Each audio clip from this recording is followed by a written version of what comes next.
బాలబడి యూనివర్సిటీ మంచి భవిష్యత్తు కోసం తెలుగు విద్యార్థులు ఇష్టపడే యూనివర్సిటీ. కాల్ 9059052378 9059052379. చూసిన తర్వాత నేను కూడా మస్తున్నా తెలుసా మీ యాక్టింగ్ కానీ ఏంది అంటే నేను డైరెక్టర్ గారితో ఇంటర్వ్యూ చేసినప్పుడు కూడా అడిగాను అనమాట. ఇదేంటి కంప్లీట్గా సుధాకర్ గారి లైఫ్ స్టోరీ ఏమన్నా పెట్టినారంటే అలా కుదిరిపోయింది బ్రో అని చెప్పేసి అన్నాడు. దీనికి మీరేమంటారా? అవునన్నా కాదన్నా ప్రతి దాంట్లో నా లైఫ్ స్టోరీ ఎక్కడో ఒక్కడ వస్తుంది. నన్ను ముఖం చూడగానే వాళ్ళకి అనిపిస్తుందేమో, లేదా కథలు రాసుకుంటే నా అదృష్టవశాత్తు అలా కలిసిపోతున్నాయి అంతే. కానీ ఈ మధ్యలో మీరు చేస్తున్న మూవీస్ అన్నీ కూడా మ్యాక్సిమం మిమ్మల్ని సెంటర్ పెట్టుకొని మొత్తం స్టోరీస్ అనేది అల్లుతూ అట్లా తీసుకెళ్తున్నారుగా. ఇక ఇంటికి తెల్లవడాక ఈ ముఖం చూసినాక ఈ ఆకారం చూసినాక దేనికి పనికొస్తాడు చూసారు కదా, ఆ కథలు రాసుకున్న వాళ్ళకి ఆ కథకు నేను పనికొస్తాను అంతే. మరి ఈ ముత్తయ్య ఏంటి ఫస్ట్ ముత్తయ్యతోనే మొదలెట్టారుగా? అవునండి. అయితే ముత్తయ్యతో మొదలెట్టినా కానీ చాలా రోజుల తర్వాత మరి అయితే మా ముందుకు వచ్చింది. నాకు నాటకాలు అంటే బాగా ఇష్టం అండి. ముత్తయ్యలో సినిమా యాక్టర్ కావాలని ఎంత కష్టపడ్డానో నాటకాల కోసం అంత ఇబ్బంది పడ్డా. ఒక వ్యక్తికి ఒకరిని పరిచయం చేయడానికి నా దగ్గర 10 రూపాయలు లంచం తీసుకున్నవాడు కూడా ఉన్నాడు, బతికే ఉన్నాడు వాడు. నేను చాలా నీతిపరుని అని నాకే చెప్తుంటాడు. లంచం ఇచ్చిన నేనే, కానీ మీకే చెప్తుంటాడు, నాకే చెప్తుంటాడు గొప్ప విషయాలు. అటువంటి అన్నీ నాటకాలకు ఉపయోగపడ్డాయి. ఈ ముత్తయ్యలో సినిమా కోసం నేను పడ్డ కష్టం, ఎట్లా ఇబ్బంది పడ్డానో నాటకాల కోసం అంతకంటే ఎక్కువ కష్టపడ్డానండి రియల్ లైఫ్లో. ఓకే. అంటే మీరు వచ్చేటప్పుడు మల్లిగాడు లేకపోతే నేను రానని చెప్పేసి అన్నారంట. ఏంది మల్లిగాడు ఉంటేనే వస్తారా మీరు? మల్లిగాడు లేకపోతే రావడం కదా, కానీ మల్లిగాడు ఉండడం మంచిది కదా. మళ్ళీ హలో, ఏం సంగతి? హ్యాపీ అన్న. మరి ముత్తయ్య అయితే మంచి సక్సెస్ అయింది అండ్ ప్రేక్షకులు కూడా బాగా రిసీవ్ చేసుకుంటున్నారు. ఇంతకు నీ అసలు పేరు ఏంటి? మళ్ళీ నేనా లేకపోతే ఇంకా వేరే పేరు ఏమైనా ఉందా? నా పేరు అరుణ్ రాజ్ అన్న. అరుణ్ రాజ్. ఓకే. మరి మహబూబ్ నగర్ మాది. ఓకే. ప్రజెంట్ అలా ముత్తయ్య జర్నీలో ఎంజాయ్ చేస్తూ ఉన్నాం. మరి ముత్తయ్య రిలీజ్ అయిన తర్వాత అందరి దగ్గర నుంచి వస్తున్న పేరు కానీ లేకపోతే నీ క్యారెక్టర్ గురించి కానీ ఏమనిపిస్తుంది? యాక్చువల్లీ చాలా బాగా ఎంజాయ్ చేస్తున్నాను ఆ క్యారెక్టర్ని. నేను స్క్రీన్ పైన చూస్తూ ఉంటే మళ్ళీ అనే క్యారెక్టర్కి అంటే ఈవెన్ ముత్తయ్యతో లవ్లో పడిపోయా నేను అనిపించింది ఆ క్యారెక్టర్ చూస్తుంటే.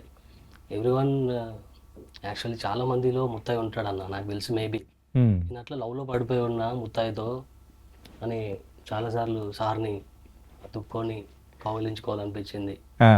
ఆ 70 ఏళ్ళ సంవత్సరంలో తను పోరాడే ఘటన సినిమా కోసం, ప్రయత్నాల కోసం, అది నేను ఈ సినిమా చేయకపోయినా సరే నేను ఈ సినిమా చూస్తే చాలా ఆందోళనకు గురై ఏడిచి చాలా ఒక యాక్టర్గా యాజ్ అన్ యాక్టర్గా చాలా ఫీల్ అయ్యి చాలా హ్యాపీగా ఫీల్ అవుతాను. సినిమా నాకు చాలా ఫేవరెట్ ఫిల్మ్ అయ్యేది.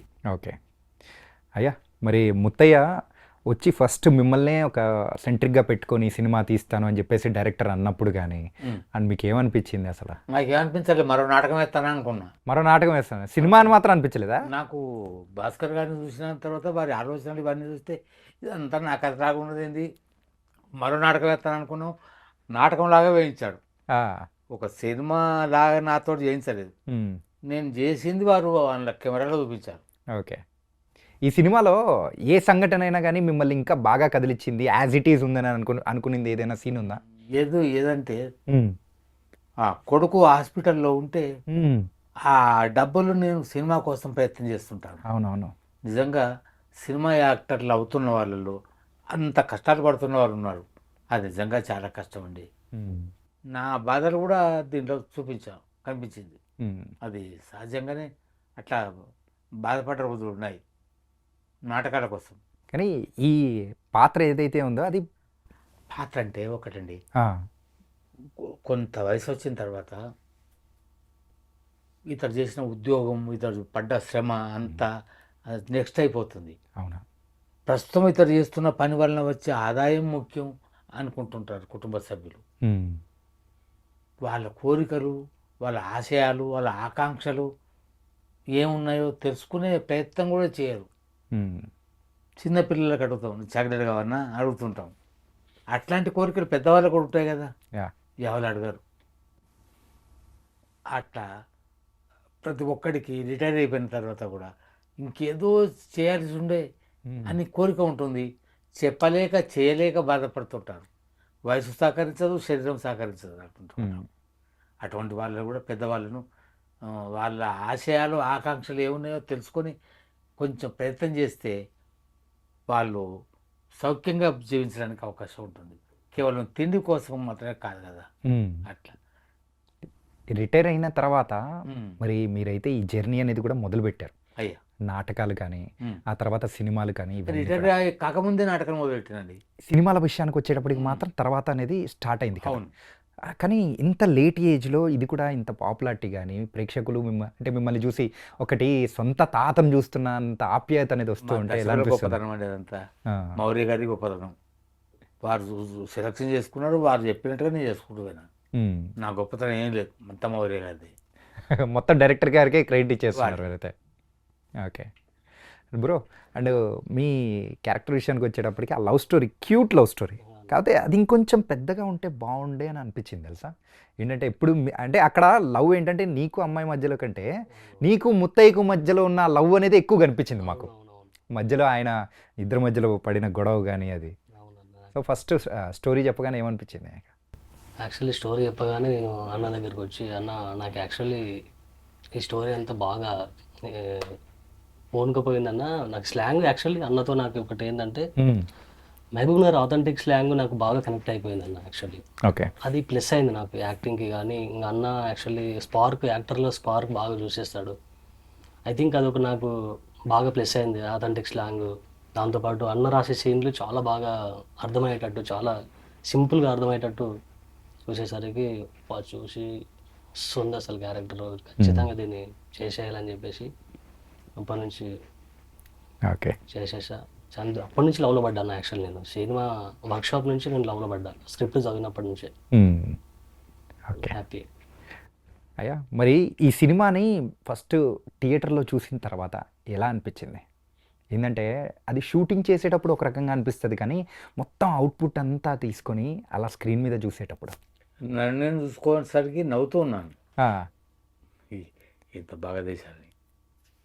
అక్కడ తీసేటప్పుడు హాస్యం అనిపించాలి, ఉమ్, ఇక్కడ చూసేటప్పుడు ఆ హాస్యం కనిపించింది, వినిపించింది, అనిపించింది. ఉమ్. కానీ ఇంతకు మల్లికి ఎలా పెళ్లి చేసినారో కూడా మాకు ఇంతవరకు చూపెట్టలే. ఎందుకని ఇలాగా? మళ్ళీకి పెళ్లి చేసిందంటే అంతకంటే ముందు మళ్ళీ బాగా దెబ్బలు తిన్నాడు. ఆ, అందుకని ఇప్పుడు అట్లనే చేసుకొని అందరు కోరుకుంటారు యువకులని. అట్లా దెబ్బలు తిని పెళ్లి చేసుకోకని చెప్పడానికి అది చూపెట్టలే. ఉమ్. మీకంటూ ఒక గొప్ప పేరు అనేది కూడా తీసుకొని వచ్చింది బలగం. అయ్యా బలగం తర్వాత బాపు తర్వాత ఇప్పుడు ముత్తయ్య.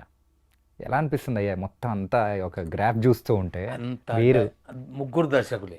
ముగ్గురు దర్శకులది నాదేం లేదు. ఉమ్, నన్ను ఉపయోగించుకుంటున్నారు, ఎందుకు ఉపయోగపడతానని చూస్తున్నారు. ఉమ్, ఇవాళ రేపు బాంబులు పెడితే కార్లు వేసిపోవడం, ఉమ్, ఇట్లా స్టేజ్ తోపొస్తే రైలు వెనకపోవడం, ఇవన్నీ సినిమా అనుకుంటున్నారు మన జనం. అది సినిమా కాదు ఆయన, అంతకంతే మంచి కథలు ఉన్నాయి. ఉమ్, మన దగ్గర ఉన్న వాళ్ళతోటి చేయవచ్చు. నేను అందమైన హీరోని కాదు, ఈయన అందమైన హీరో కాదు. ఈయన కండలు పెరిగి ఇట్లా సిక్స్ ప్యాక్ ఏం లేదు, ఏం ఫైటింగ్ చేసిండు, ఏం చేసిండు. ఏం చేయలే. కనుక ఇట్లాంటి వాళ్ళని పెట్టి కూడా అద్భుతమైన సినిమాలు తీయచ్చని నిరూపిస్తున్నాడు. ఉమ్, ఇవి ఇట్లాంటి దర్శకులను పట్టుకోవాలి. ఉమ్, పెట్టుబడిదారులు మునుగరు వందల కోట్లు వేల కోట్లు రావాలని కోరుకొని పెట్టి వేస్ట్ చేస్తున్నారు పైసలని. ఉమ్. ఇట్లాంటి కథలు తీసుకొని మంచి సినిమాలు తీయచ్చు. నాటకాల్లో ఎన్నో పాత్రలు అనేది చేసే ఉంటారు. అవునయ్యా. కాకపోతే సినిమాల్లో విషయానికి వచ్చేటప్పటికి కూడా అరే ఈ టైప్ ఆఫ్ పాత్రలు చేయాలి, ఈ రకమైన పాత్రలు అనేది కూడా నేను పోషించాలి అని కూడా ఎప్పుడో ఒకసారి అనుకునే ఉంటారు కదా. నాకు అటువంటి పాత్రనే వస్తుందండి. అన్నీ వస్తున్నాయా? ఇంతకు ఏ పాత్రలు అనుకున్నారు అప్పట్లో? నేను భీష్ముడు లాంటి పాత్ర చేస్తా అనుకున్నా. ఆ, అట్లాగే దీంట్లో ఒక ఏకపాత్ర అభినయం చేసిన, అవును. ఆ పాత్ర వేయాలని నా కోరిక. ఆ, అట్లా అందులో ఈ పాత్ర వచ్చింది నాకు. ఓకే. అది ఎస్సీ రంగారావు వేసిన సినిమాలలో. అవును. అంటే ఆ సంసారంలో వస్తున్న యాతనలన్నీ అట్టడుగుగా ఉన్న ఈ పట్టించుకున్నటువంటి యజమాని, ఉమ్, ఆ రిటైర్ అయిన యజమాని అనమాట. ఉమ్, రిటైర్ గారు రిటైర్మెంట్ దగ్గర ఉన్న యజమాని, ఓకే. లేదా వాళ్ళని బతుకున్నట్టుగా కూడా లెక్క పట్టరు, కానీ వాళ్ళ ప్రమేయంగా సినిమా తీశారు.